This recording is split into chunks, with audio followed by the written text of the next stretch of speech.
Hello guys, तो यहाँ पे हम कुर्ते की कटिंग करने वाले हैं। तो ये कढ़ाई वाला कुर्ता है जो आगे से कढ़ाई होती है जिसमें। तो यहाँ पे हम सबसे पहले गला नाप रहे हैं, कितना हमारा गला है। तो जितना हमारा गला है उससे हमें आधा इंच एक्स्ट्रा लेना है ऊपर, क्योंकि ज़्यादा बड़ा गला ले लेंगे ना तो फिर कस्टमर को दिक्कत हो जाती है। तो जितना कस्टमर ने बताया है उतना ही हमें गला लेना है। तो यहाँ पे हमने गला नापने के बाद कपड़े को उल्टा किया है, डबल फोल्ड किया है और कढ़ाई को बराबर में रखा है। और इस तरह से हमें लाइन खींचने के बाद इसको हमें सीधा कट करना है।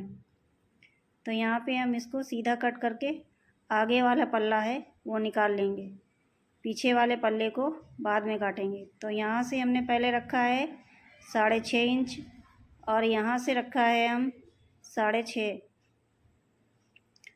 मुड्ढा भी हमने 6.5 लिया है और आर्मोल भी हमने 6.5 लिया है, दोनों को हमने 6.5 लिया है। और यहाँ पे हमने 1 इंच रख के गोलाई दी है आर्मोल में।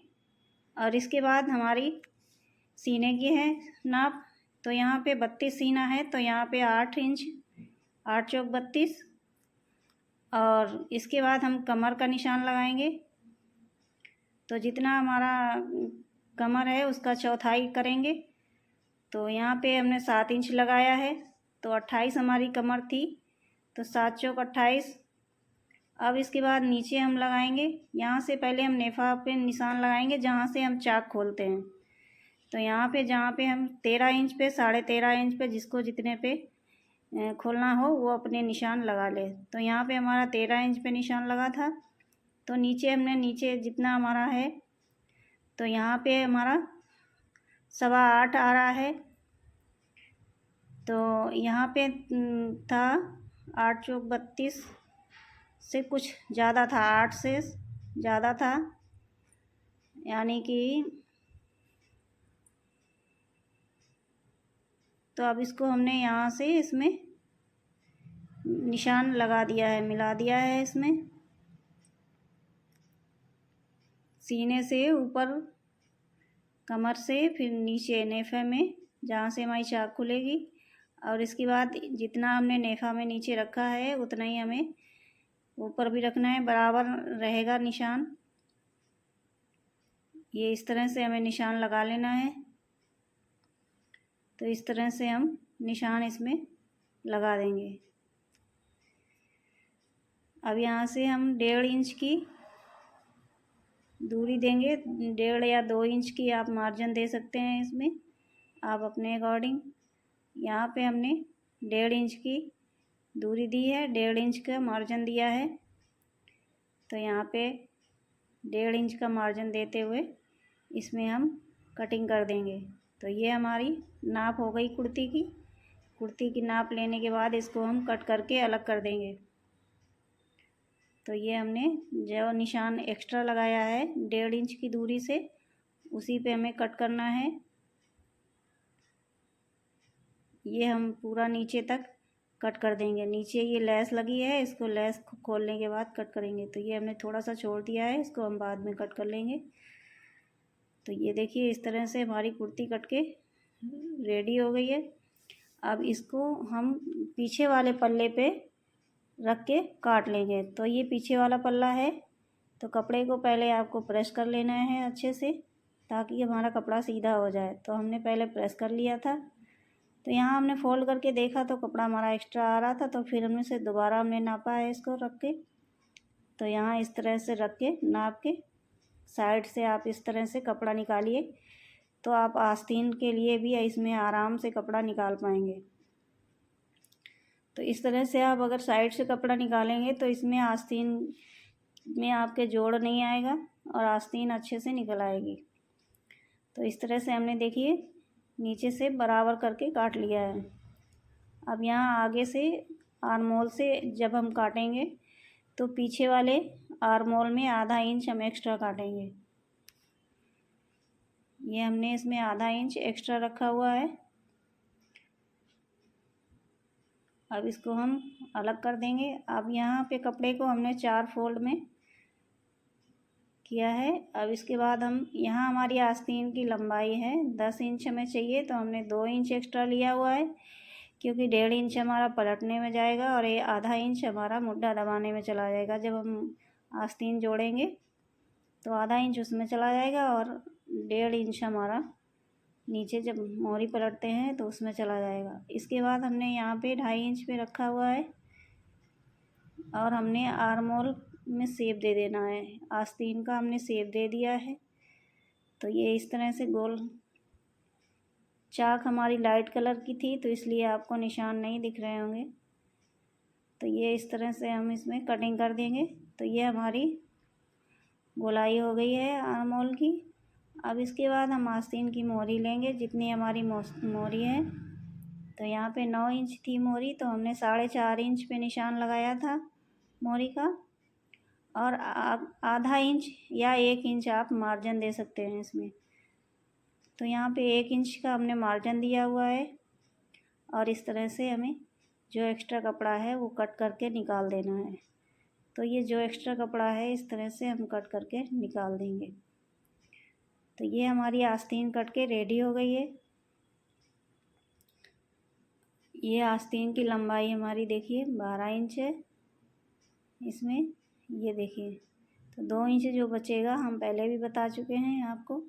तो ये हमारा इतना जाएगा, 1.5 इंच हमारा जाएगा पलटने में, यहाँ से इतना पलटने में चला जाएगा।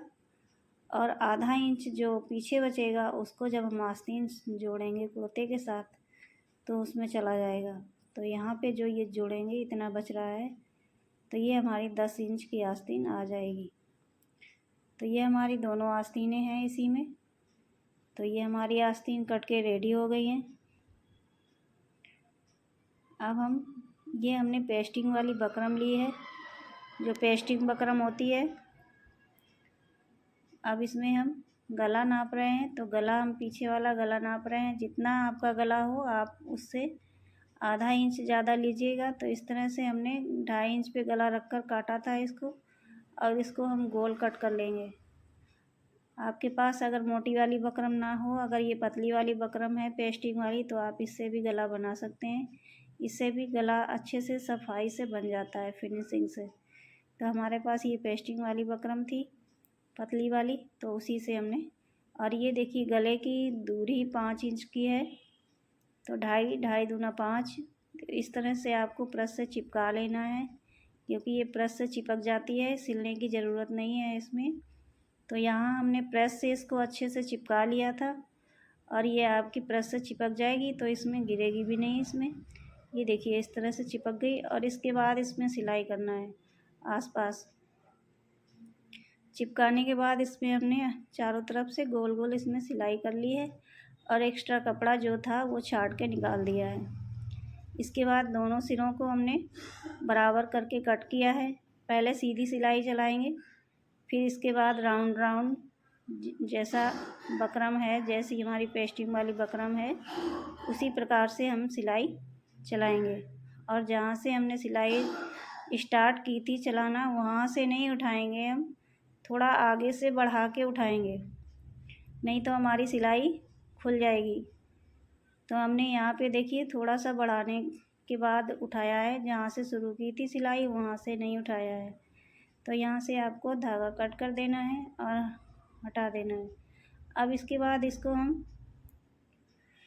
कट करेंगे।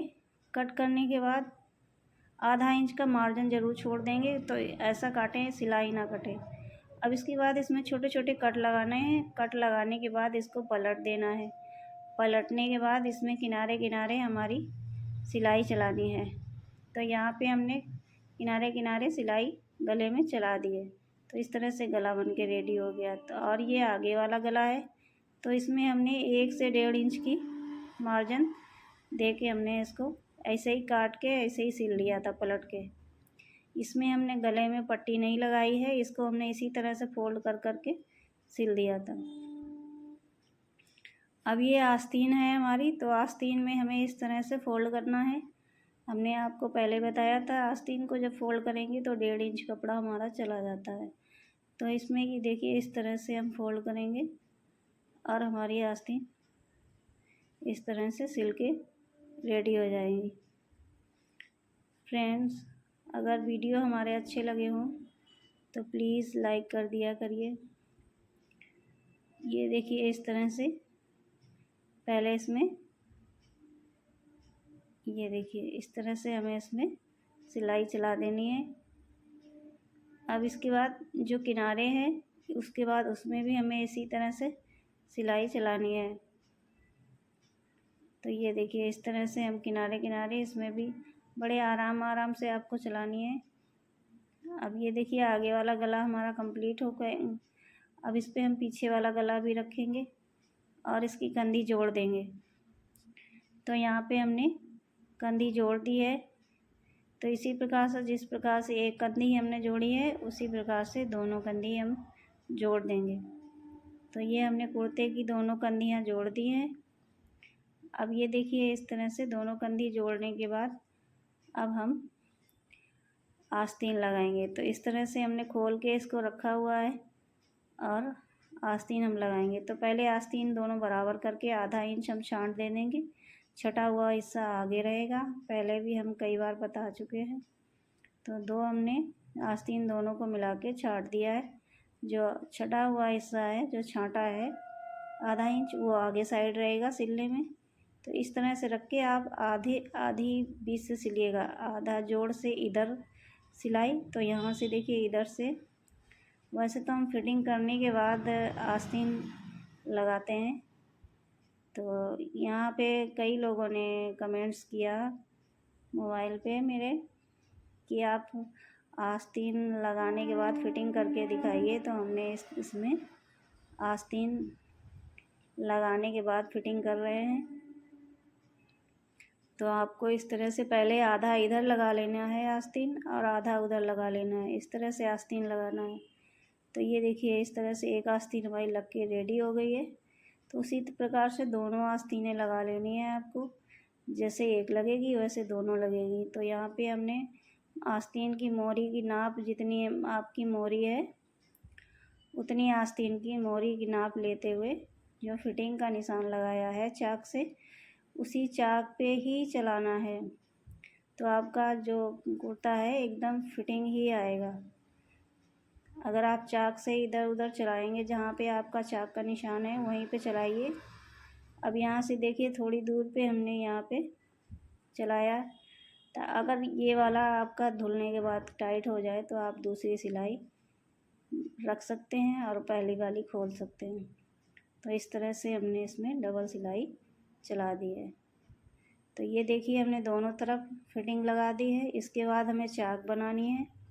तो यहाँ इस तरह से हम पहले फ़ोल्ड करेंगे। फ़ोल्ड करते हुए इसमें देखिए इस तरह से चाक बनाते चले जाएंगे। तो ये देखिए चाक हमारी एक बन के रेडी हो गई है। अब ये दूसरी वाली दूसरी तरफ भी चाक बना रहे हैं। इस तरह से आधा आधा इंच की आपकी चाक फ़ोल्ड होते जाएगी कपड़े की। तो यहाँ इस तरह से देखिए किस तरह से चाक बना रहे हैं। इस तरह से आपको घुमाना है और इस तरह से इसको फोल्ड करना है। ये देखिए, और इस तरह से आपको चाक बना लेना है। तो यहाँ पे हमारी कुर्ते की चाक बनके अच्छे से रेडी हो गई है। अब इसको हमें देख लेना है बराबर करके। इसके बाद नीचे वाला सिलना है हमें। तो हमारा बराबर था तो हमने फिर नीचे वाला भी सिल लिया था, नीचे लेस लगा दी थी और कुर्ता हमारा बनके रेडी हो गया है। अगर थोड़ी सी भी अगर आपको सिलाई समझ में आई हो तो प्लीज़ एक लाइक करें, सब्सक्राइब करें मेरे चैनल को और अपना प्यार और सपोर्ट इसी तरह बनाए रखें। फ्रेंड्स, धन्यवाद बहुत बहुत।